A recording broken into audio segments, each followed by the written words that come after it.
बिस्मिल्लाहिर्रहमानिर्रहीम।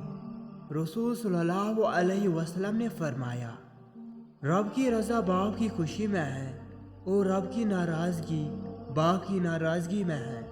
हर चीज़ का फल है और नमाज का फल दुआ है। मुसलमान का मुसलमान पर यह हक है कि उसके लिए वही पसंद करे जो अपने लिए पसंद करता है। तुम्हारी ज़बान हमेशा अल्लाह के ज़िक्र से तर रहनी चाहिए। जो शख्स अपने मुसलमान भाई के काम आता रहता है, अल्लाह ताला उसके काम में मदद करता रहता है। नबूवत तो ख़त्म हो गई, अलबत्ता खुशखबरी देने वाले ख्वाब बाकी रह गए हैं। बगैर वज़ू के कोई नमाज कबूल नहीं होती और खयानत के माल से दिया गया सदका भी कबूल नहीं होता। निकाह मेरी सुन्नत और तरीका है, तो जो मेरी सुन्नत पे अमल न करे वो मुझसे नहीं।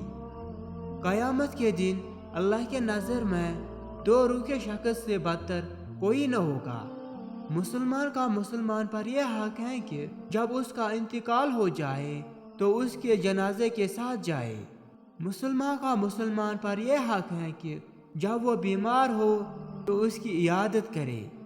मुसलमान का मुसलमान पर यह हक है कि जब वो छींके और अल्हम्दुलिल्लाह कहे तो सुनने वाला जवाब में यरहमकुल्लाह कहे।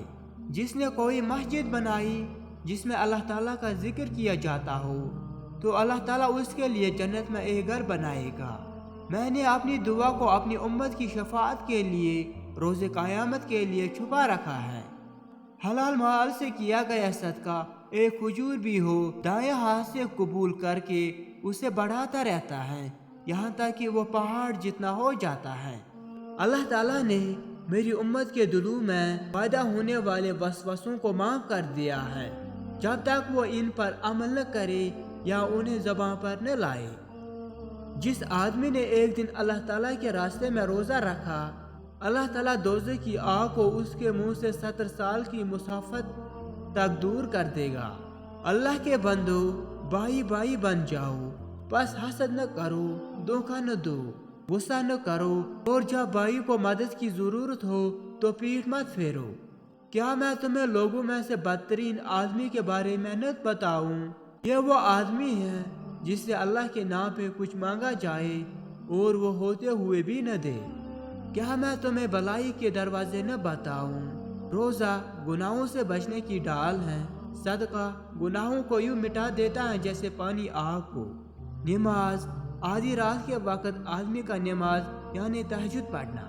अल्लाह के नज़दीक सबसे नापसंदीदा कलाम यह है कि कोई किसी से कहे कि अल्लाह से डरो और वो जवाब दे कि तुम अपनी फ़िक्र करो। अज़ान और इकामत के दरमियान दुआ कबूल होती है, बस इस वक्त दुआ किया करो। अगर इब्ने आदम के पास सोने की 2 वादियाँ भी हो तब भी यह तीसरे की ख्वाहिश करेगा और इब्ने आदम का पेट कब्र की मिट्टी ही भर सकती है। मैं क़यामत के दिन जन्नत के दरवाजे पर आऊँगा और दरवाज़ा खुलवाऊँगा। जन्नत का दरबान पूछेगा, आप कौन हैं? मैं जवाब दूँगा, मोहम्मद सल्लल्लाहु अलैहि वसल्लम। वो कहेगा, मुझे आप ही के बारे में हुक्म मिला था कि आपसे पहले किसी के लिए दरवाज़ा न खोलूं।